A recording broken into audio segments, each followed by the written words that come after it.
I'm Haley Day. And I'm Richard Day. We're both chiropractors. We've been in practice together for 11 years. Married for 10. With 3 beautiful little girls. We know it's possible to have an exceptional practice that's built around your life. Because we've done it. So we've created this podcast, the Lifestyle Practice Builders Podcast. We'll interview chiropractors, answer questions, and bring you resources to help build and grow your practice. So let's get this party started.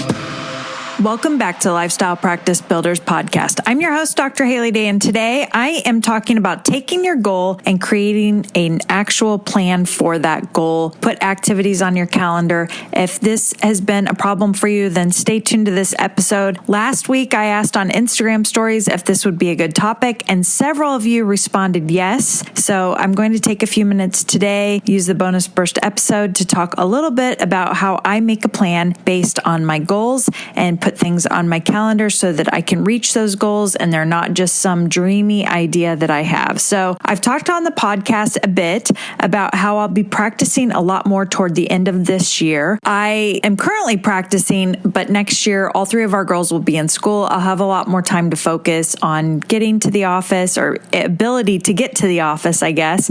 And so right now I have to schedule help and or take my daughter to the office, which is fine, but not ideal. So at the end of this year, I'm looking at boosting the practice and bringing in a lot more patients. So knowing that, it gives me a long runway to make some goals for getting back into practice. If you're a chiropractic student or chiropractic associate, then you may be in the same boat as I am. If you're in practice, then you might have similar goals. You really want to beef up your practice this year. And so hopefully this episode will help you too. Since I already have an office space and business, my focus will mostly revolve around network building, marketing, and taking seminars, such as the Webster Certification ICPA seminar that I took this past weekend. It was wonderful.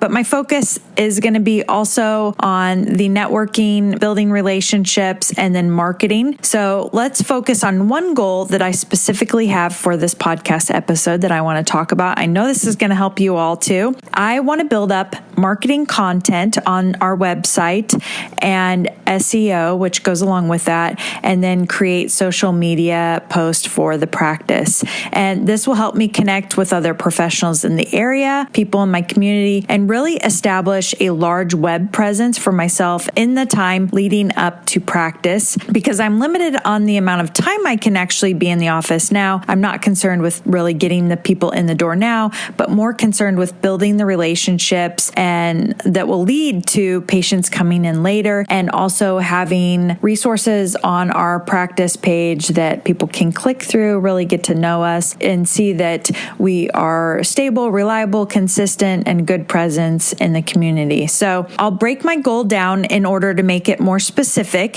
So right now it's just kind of a high, lofty idea that I want to have more content, more SEO, and more social media stuff. So how am I going to break that down and really get more specific to how I'm going to reach those goals? And I haven't established exactly how I'll do that. So I'm going to think through it on these episodes, or I thought through it now, and I'm kind of reading through it, but I really honestly hadn't sat down yet. Life is crazy last year. Holidays are always crazy. Plus, just love to really relax and enjoy our family. Rich was home for 10 or more days, and so we got some stuff done around the house, but now I'm really throwing myself back into putting all of these things together. And so for this episode, I thought this is perfect. I'm going to break this down. So creating marketing content will build up my SEO. So I'm not going to worry about SEO. That will come with the content creation and putting new stuff on our website regularly throughout the next 8 months that I have.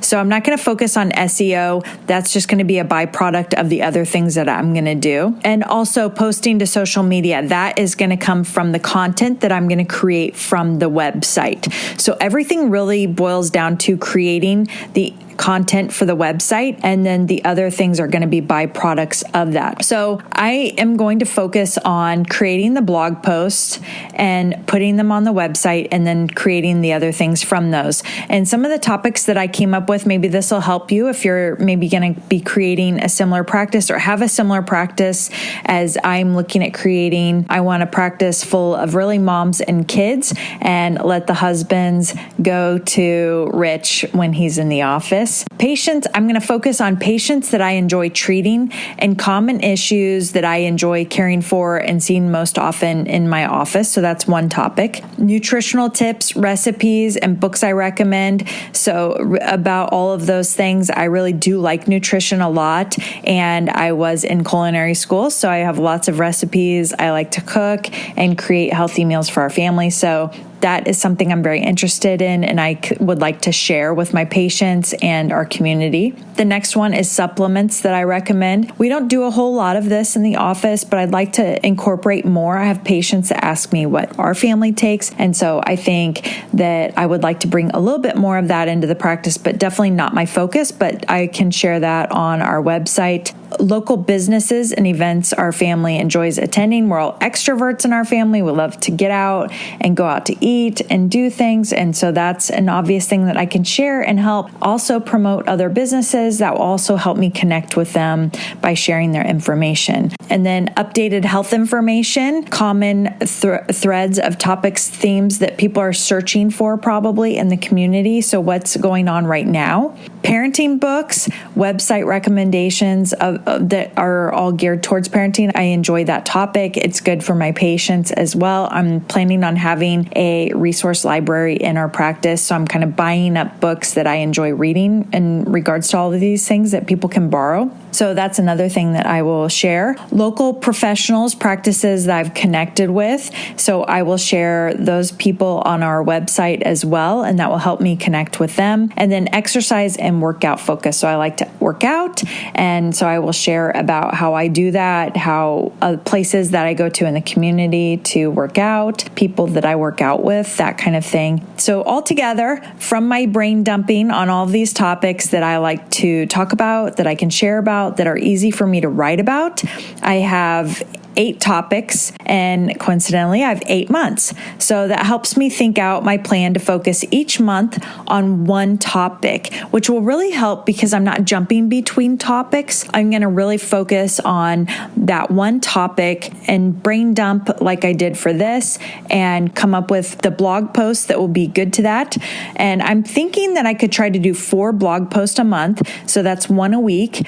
And then create social media posts from each blog, maybe 2 or 3, maybe more if I can. And that would give me some content that I could actually release further later on. So I could just have that saved in my Canva, or I can use a social media scheduler, or I can even post it now and save it for later to come out later. So knowing this, then I can decide this will take me maybe 3 hours a week, and I can actually put something on the calendar. So let's say every Wednesday from 9 to noon, I'll focus on that week's blog post and social media post. So I took my big goal and I broke it down to a little piece that I could actually put on my calendar. And if all goes to plan, by the time I open my practice, I'll have 32 blog posts. So how many blog posts do you have now? Is that more than you have? So by September, following my plan, you could have 32 blog posts, 64 or more social media posts. I could even have pre-planned social media posts for later on. I could also revisit these blog posts. So I'm in practice. Maybe I have not as much time to devote to this.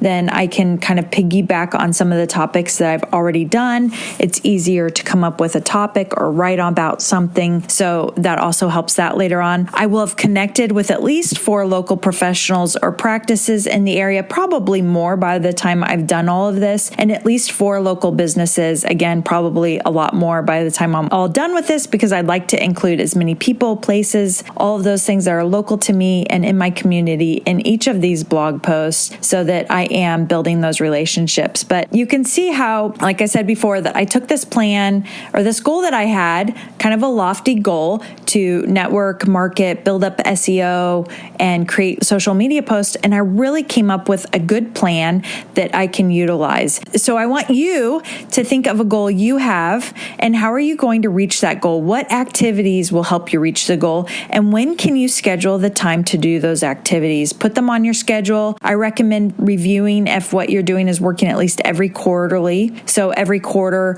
review if this process that you're using is going to work. Am I really sitting down Wednesdays from 9 to noon? And, I can always move that on the calendar. So let's say next week, I already have something scheduled for Wednesdays during that time. I can move it to Tuesday or I can move it to Thursday. But I know by Sunday, I should do this. If it's not done by Sunday, I really need to either make a plan to double up the next week or make that one of my daily top goals for Sunday. I don't like to work on the weekend, so I probably wouldn't do that. I probably would force myself to get it done by Friday, but we're all different. So whatever works for you, but I can really move those to a top priority if I'm not getting them done on those days.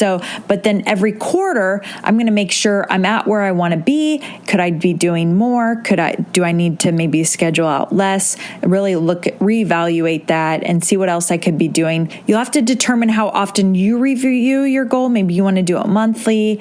Maybe I think either monthly or quarterly is really best. It gives you enough time to be doing it, but not too much time that you let the whole year pass. You don't want to just do a review every December. You really want to stay on top of your goals. And so I think quarterly is the best way to do that. Also, when I'm reviewing quarterly, I can decide what's another goal that I want to add that's going to help with this. What's another activity that I can schedule out? I want to begin planning an in-office event where I invite people to come in and see the space and connect and network with those people. And then also, what events outside of our practice can I attend as the time gets closer? So I hope this helps with your goal setting. And if you haven't really narrowed down how you're going to reach your goals, get creative today, think those through, put some activities on your calendar, and remember to stay tuned to later this week. Rich is going to talk about the book Atomic Habits. It's an awesome book. I think I've listened to it twice now. It's written by James Clear, and it's a wonderful book. Rich has a lot of insight because he actually has read a ton of other books in that same about habits, and he has a really good perspective about how to bring it into the chiropractic world. So stay tuned to that. I hope you guys have an awesome day. Thank you for listening. If you enjoyed this podcast episode, please share it with your friends on Instagram and Facebook. And for those of you who are already subscribers, we really appreciate it. Thanks for the reviews. We love reading those and knowing that you're loving the podcast. If you're looking for more tips and inspiration, be sure to check us out at lifestylepracticebuilders.com or join our business and marketing Facebook group for chiropractors at facebook.com/group/lifestylepractice.